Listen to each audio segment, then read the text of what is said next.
So whenever I see a problem, I try to create a business out of it. Not for making money for myself, but to solve the problem. I did it over time in Bangladesh, many of these companies. One of them, the big one, is a eye care hospital, where we do the cataract operation. We have 2 hospitals, each one capable of 10,000 cataract operation per year, but runs as a social business, meaning that nobody wants to make money out of this hospital, but it is dedicated to the problem of cataract in Bangladesh, which is very common disease among the older people in Bangladesh. They think they are going blind. There's no cure for it, but there's a very simple cure. It doesn't cost much in our hospital. It costs about $30 to get the best kind of operation. But with $30 operation per eye, we can make enough money to do it almost free for the poor people, charging them $1 or $1.50 so that they get the same treatment. So this is a self-sustaining hospital. It doesn't need to take money from outside. So it generates enough money to do cataract operation year after year. So this is a case of a social business. Then we got into a bigger enterprise, a joint enterprise with the international company, multinational company called Danone. It's a milk product company which produces yogurt. So we created the company called Grameen Danone Company in Bangladesh, produce yogurt, but for a special purpose because it's a social business. Half the children in Bangladesh are malnourished, and most of them are severely malnourished. So what we did, we picked up all the micronutrients which are missing in the children, put it in this yogurt, and then sell it very cheap so that even the poorest child can eat this yogurt. If a child eats 2 cups of this yogurt a week and does it over 8 to 9 months, that child becomes a healthy child. So it's a business, but a social business. Danone doesn't want to take any profit out of it. Grameen doesn't want to take any profit out of it.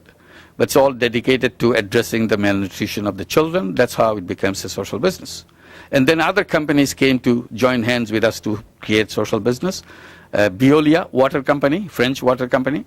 We created Grameen Veolia Water Company to address the question of safe drinking water in the village.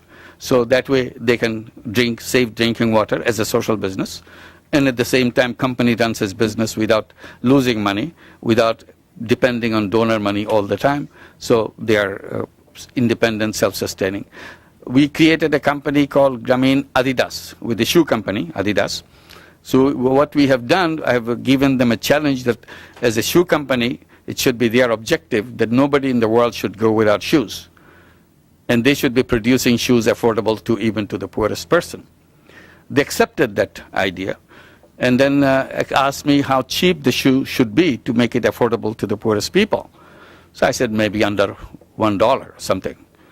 So they are working on it, and they were hoping that by the middle of this year, they will be producing these shoes and test market it in Bangladesh to see if people like it and price is right and so on and so forth.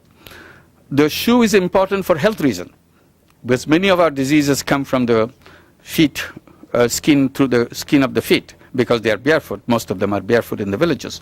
Children are barefoot, adults are barefoot. So if you can cover your shoes, you protect yourself from hookworms and other parasitic diseases and so on. But this is a social business. Nobody wants to make money out of it. Is to reduce or eliminate the problem. So we can create a series of these social businesses if you want. So one of the social response would be to create social business. If you have a problem, unemployment is a problem. I'm sure you'll be speaking this 1,000 times during your discussion. It's a very easy to solve. Create a social business.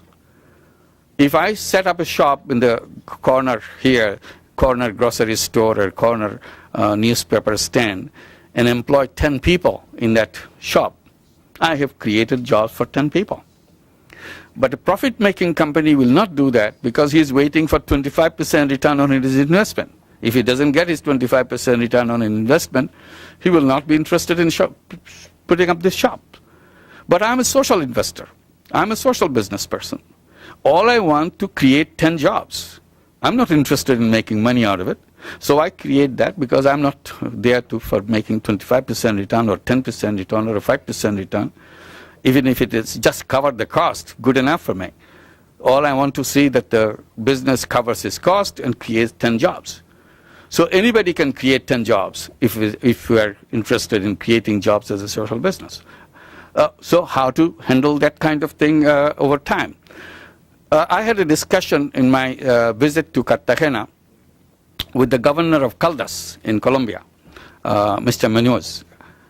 He was explaining to me the trouble he has in his province because of the failure of the Colombian coffee. So after a long discussion, he was trying to see if I have some ideas how to start the economy, particularly women, children, and so on. So I had given him some ideas how to go about it. Out of this discussion over time, now we are in agreement to set up a series of social businesses in Caldas in collaboration with us together. And President Uribe has been very supportive of it. So hopefully by the middle of this year, we'll be starting a series of social businesses in Caldas in kind of a microcredit, job creation, employment creation, healthcare. Healthcare could be an excellent social business. It runs by itself. It provides the facilities and so on. So this would be one good way to see how young people get involved and create their enterprises.